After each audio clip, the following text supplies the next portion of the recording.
સ્વાધ્યાય 2.2 સુરેખ સહસંબંધના આપણે 9 દાખલા જોયા છે, પરંતુ આ 10મો દાખલો ખૂબ જ અગત્યનો છે. રીત યુવીની છે, પણ દાખલો બહુ જ અગત્યનો છે. થોડુંક ધ્યાન આપીને તમારે સમજવું પડશે. થોડો ટાઈમ જશે, પણ ધ્યાન આપજો. આપણે આર શોધવાનો છે. શું કરવાનું? પહેલાં તો એક્સ ને વાય લખી દેવાનું. એટલે આપણને એક્સ આપેલો છે અને વાય આપેલો છે, આપણે લખી દઈએ. ક્યાં છે? તો ઉપર આપેલો જ છે. અહીંયા 3, 5, 2, 4, 3, 6 અને 1 અહીં આપેલું છે, એ લખી દીધું. એક્સ પછી આપણે જોઈ શકીએ વાય છે 11.5, 21, 14.5, 15.5, 7, 22.5 અને 10. એક વસ્તુ ખાસ યાદ રાખવાની, જ્યારે 0.5 વાળું આવે ત્યારે આપણે જે એ ને બી ધારીએ, એ કે બી ધારીએ, એને પણ પોઈન્ટમાં જ ધરવાનું. જો અહીંયા તો એ છે એટલે અહીંયા તો પોઈન્ટમાં ધરવાની જરૂર નથી, પણ અહીંયા બી માટે તમારે કોઈ પણ આંકો જે ધરવાના એ પોઈન્ટમાં ધરવાનું, અને જેને ભાગાકાર કરવાના એટલે કે સિવાય વળે તો એને પણ પોઈન્ટમાં જ ધરવાનું. અહીંયા 0.5 આવે તો 0.5 આપણે ધારીશું. જોઈએ આપણે, એટલે વધારે આઈડિયા આવશે. નમસ્કાર વિદ્યાર્થી, આવી ગઈ છે આપણી એપ્લિકેશન એસએસ એજ્યુકેશન. આ એપ્લિકેશન ઇન્સ્ટોલ કરો.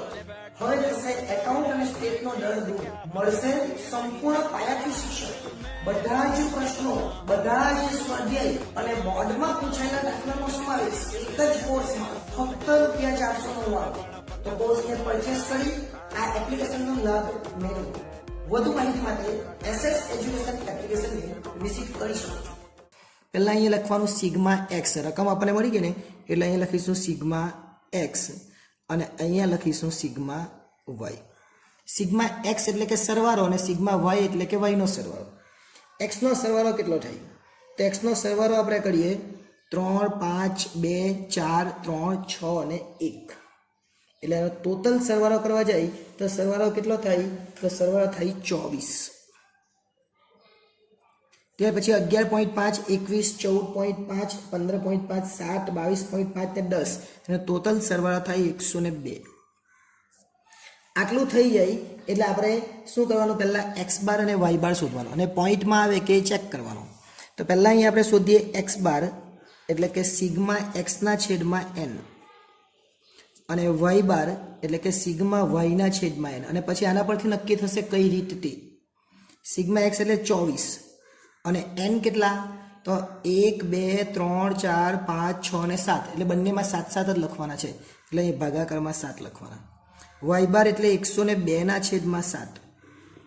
ચલો કેટલા આવે? 24/7 એને એક્સ બાર કહેવાય. એટલે 24 આપણે 7 કરે તો આપણો જવાબ આવે 3.43. હવે એ ધારવો પડવાનો ને. ચલો આગળ 102/7 કરીએ. 102/7 કરી એટલે 14.57 આવે. હવે હું અહીંયા તમને પોઈન્ટમાં જ ધરાવીશ. કેમ? કેમ કે વાયની અંદર પોઈન્ટમાં જ છે, એટલે આપણે પોઈન્ટમાં જ ધારીશું. પણ એક્સની અંદર પોઈન્ટમાં નથી આંકડાઓ, એટલે આપણે એને પોઈન્ટમાં ધારવાની જરૂર નથી. એટલે એક્સના એ ધારવાનો છે, એટલે એ બરાબર કેટલા આપણે ધારીએ? 4. અને બી બરાબર આપણે ધારીએ 15.5. 15.5. હવે આને ભાગાકાર કરવાની જરૂર નથી કોઈ, એટલે એની અંદર આપણે ભાગાકારની અંદર કંઈ લખવાની જરૂર નથી. પણ લખવું હોય તો આપણે લખી શકીએ. એટલે કે યુ બરાબર આપણે એક સૂત્ર લખવાનું, યુ બરાબર એક્સ માઇનસ એ છેદમાં સી એક્સ, અને વી બરાબર વાય માઇનસ બી છેદમાં સી વાય. તો એ તો આપણી પાસે છે, લખી દે. એ આપણે 4 ધારી લીધા. બી આપણે ધારી લીધા 15.5. મેં 0.5 કેમ કીધું? કેમ કે 0.5 વાળી બધી રકમ છે એટલે. પરંતુ જ્યારે અહીંયા તો હવે આ રકમને તો ભાગવાનું છે જ નહીં, એટલે સી એક્સ બરાબર 1 લખવું હોય તો પણ ચાલે ને ન લખવું હોય તો પણ ચાલે. પણ આ બધામાં જો 0, 0, 0, 0 એકાદ હોતે તો અહીં સી એક્સ બરાબર 10 ધારતે, જે આગળના દાખલામાં જોયું. અહીંયા સીવાય બરાબર ધારવાનું. જ્યારે પણ આવું પોઈન્ટવાળું આવે ત્યારે સીવાય 0.5 ધારી લેવાના.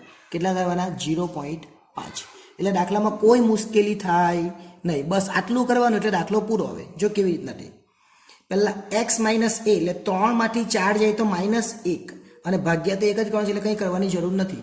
3માંથી 4 જાય તો -1, 5માંથી 4 જાય તો 1, 2માંથી 4 જાય તો -2, 4માંથી 4 જાય તો 0, 3માંથી 4 જાય તો -1, 6માંથી 4 જાય તો 2, 1માંથી 4 જાય તો -3. બસ સરવાળો કરી દેવાનો. ઓછા ઓછાનો સરવાળો અને વત્તા વત્તાનો સરવાળો. તો -1 ને -2 એટલે 3, 3 ને 1 4, 4 ને 3 1, 2, 3, 4, 4 ને 3 7 એટલે -7. પણ વત્તા કેટલા છે તો 1 છે અને 2 છે એટલે કે 3 છે, વત્તા 3 છે. -7માંથી +3 જાય તો -4 જવાબ આવે, એટલે સિગ્મા યુ -4 કહેવાય. ઓકે, હવે અહીંયા વી વાળું આ ધ્યાન આપજો. 11.5માંથી 15.5 બાદ કરવાના, એટલે 11.5 આપણે એક મેં તમને સાઈડ પર ગણીને બતાવી દઉં છું શું કરવાનું તે. 11 આ જે છે વી બરાબર વાય માઇનસ બી છેદમાં આપણે સીવાય કીધું બરાબર. પહેલું આપણું વાય કેટલા લઈએ આપણે તો 11.5, એટલે અહીંયા લખવાનું 11.5. આપણે બી કેટલો ધારેલો 15.5, એટલે અહીં લખીએ 15.5 અને સિવાય આપણને ખબર છે 0.5. આ બધામાં યાદ ખાલી એકમાં તમને બતાવી દઉં.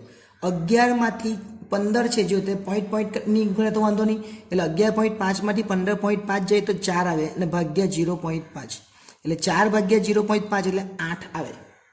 હવે આવું ડાયરેક્ટ કરી દેવાનું, એટલે પહેલામાં લખવાના કેટલા 8, પણ 8 કેવા માઇનસ, કેમ કે 11.5માંથી 15.5 -4 આવવાના બરાબર. એ જ રીતના હવે શું કરવાનું આપણે તો 21માંથી 15.5 ને બાદ કરવાના. 21 - 15.5 જો ફરી ત્યાં પડજો, 21 - 15.5 ભાગ્યા 0.5 કરીએ એટલે આપણને જવાબ મળશે કેટલો 11, ઠીક છે 5.5 આવશે. 14.5માંથી 15.5 જાય એટલે 1 આપણો જવાબ આવશે અને ભાગ્યા 0.5 એટલે 2 થશે, પરંતુ માઇનસ. 15માંથી 15 એટલે 0 જ થવાના. 7માંથી 15.5 એટલે કદાચ 8.5 આવે અને ભાગ્યા 0.5 એટલે 8.5ના ડબલ થઈ જાય એટલે 17, પરંતુ માઇનસ. 22.5માંથી 15.5 જાય એટલે 22માંથી 15 જાય તો 7 આવે ને 7 ભાગ્યા 2 0.5 એટલે 14 થઈ જશે. એ જ રીતના 10માંથી 15.5 એટલે 5.5 આવશે અને 5.5 ભાગ્યા 0.5 એટલે 5.5ના ડબલ થઈ જાય એટલે -11.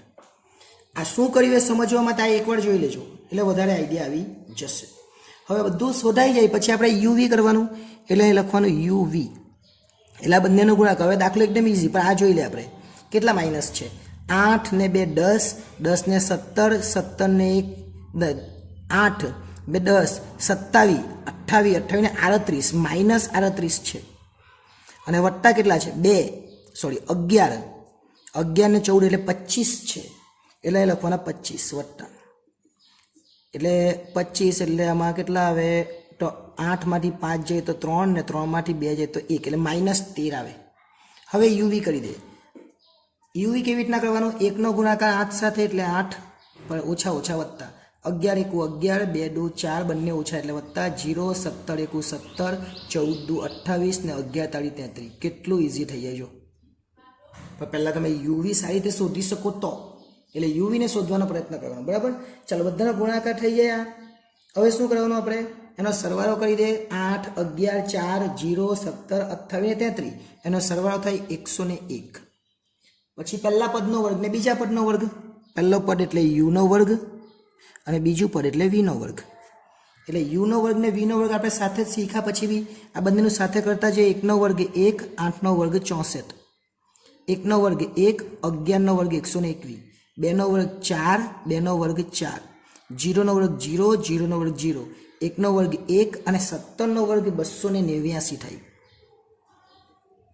2નો વર્ગ 4 અને 14નો વર્ગ 196 થાય. 3નો વર્ગ 9 અને 11નો વર્ગ 121 થાય. એટલે આ તમારે કેવી રીતના ખબર પડે તો 11નો ગુણાકાર પાછો 11 સાથે કરવાનો, 14નો ગુણાકાર પાછો 14 સાથે કરવાનો, 2 વાર કરવાનો એટલે વર્ગ કહેવાય. 1, 1, 4, 6, 7, 7 ને 4 11, 11 ને 9 20 થાય. અને આનો સરવાળો કરી દેવાનો. 20 × 64, 121, 4, 0, 289, 196 ને 121 એટલે 795 થાય. હવે તો આપણી જે પેટર્ન છે એ પ્રમાણે સૂત્ર મૂકવાનું. આપણું સૂત્ર તમને બધાને યાદ છે કયું તો R બરાબર n સિગ્મા યુવી, એકવાર સિગ્મા યુ લખવાનો અને એકવાર સિગ્મા વી લખવાનો. નીચે બે વર્ગમૂળ પાડવાના. પહેલા વર્ગમૂળમાં યુ વાળું પદ એટલે એન સિગ્મા યુ સ્ક્વેર અને સિગ્મા યુ આખાનો વર્ગ. બીજા વર્ગમૂળમાં એન સિગ્મા વી સ્ક્વેર અને કાઉન્સમાં સિગ્મા વી આખાનો વર્ગ. હવે આ બધી જ રકમ આપણી પાસે છે. એન કેટલા છે તો 7 એટલે અહીંયા 7 લખી દે. સિગ્મા યુવી કેટલા છે તો સિગ્મા યુવી 101 એટલે અહીંયા 101 લખી દે. સિગ્મા યુ કેટલા છે તો -4, વી કેટલા -13 તો અહીં લખી દે -4 ને -13. હવે નીચે વર્ગમૂળમાં લખવાનું છે એટલે ખાસ ધ્યાન આપજો. વર્ગમૂળની અંદર એન તો પહેલાં 7 લખી જ દેવાના. સિગ્મા યુ સ્ક્વેર 20 અને વી સ્ક્વેર 795 એટલે અહીંયા લખી દે 20. ગુણાકાર કરો તો પણ ચાલે. અને માઇનસ સિગ્મા યુનો વર્ગ તો સિગ્મા યુ તમે -4 લખ્યા તો અહીંયા લખવાનું -4નો વર્ગ. આ ખાસ ધ્યાન આપવાનું છે. અહીંયા ઓછા પછી -4 છે બીજા વર્ગમૂળમાં 7. અને હવે વીનો વર્ગ કેટલો છે તો 795 એટલે 795 એ લખીએ. પછી અહીંયા તમે લખેલા જો -4 ને 13 તો પહેલાં -4 અહીંયા લીધા યુ તરીકે તો વી તરીકે -13 લેવાના એટલે -13નો વર્ગ. હવે ધ્યાન પૂરેપૂરું અહીંયા આપજો નહીં તો પછી અટવાઈ જશો. બરાબર, ચલો 101 ગુણ્યા 7 કરવાના. 101 ગુણ્યા 7 કરે એટલે 707 થઈ અને 14 13 ચોક 52 થઈ. પણ આ ઓછા છે જ ને આ ઓછા વત્તા 52 થાય. ફરીથી સાંભળજો, આ વચ્ચેવાળા ઓછા તો રહેવાના જ પણ આ બંને ઓછા વત્તા થઈ એટલે વત્તા 52 થાય એટલે ઓછા વચ્ચે રહી જવાના. બરાબર, ચાલો 20 × 7 = 140. આ ઓછા તો રહેવાના જ પણ આ ઓછા એટલે -4 ગુણ્યા -4 એટલે 16 થઈ જાય. બીજા વર્ગમૂળમાં 795 ગુણ્યા 7 એટલે 55 65 થાય. આ ઓછા તો રહેવાના જ પણ હવે 13નો વર્ગ એટલે 169 થાય. આટલું આપણને આવડવું જોઈએ. ચાલો 707 માંથી 52 ને બાદ કરીએ એટલે 655 આવે. કેટલા આવે 655 એટલે લખવાના 655.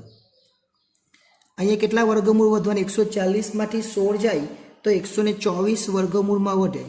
અને બીજા વર્ગમૂળમાં 55 65 માંથી 169 જાય તો 53 96 વધે. હવે બે વસ્તુ થાય, ક્યાં તો આનું વર્ગમૂળ કરો ક્યાં તો ગુણાકાર કરો. તો આપણે પહેલાં ગુણાકાર કરી દે. 655 છે તો એઝ ઇટ ઇઝ ઉપર રહેવાના છે.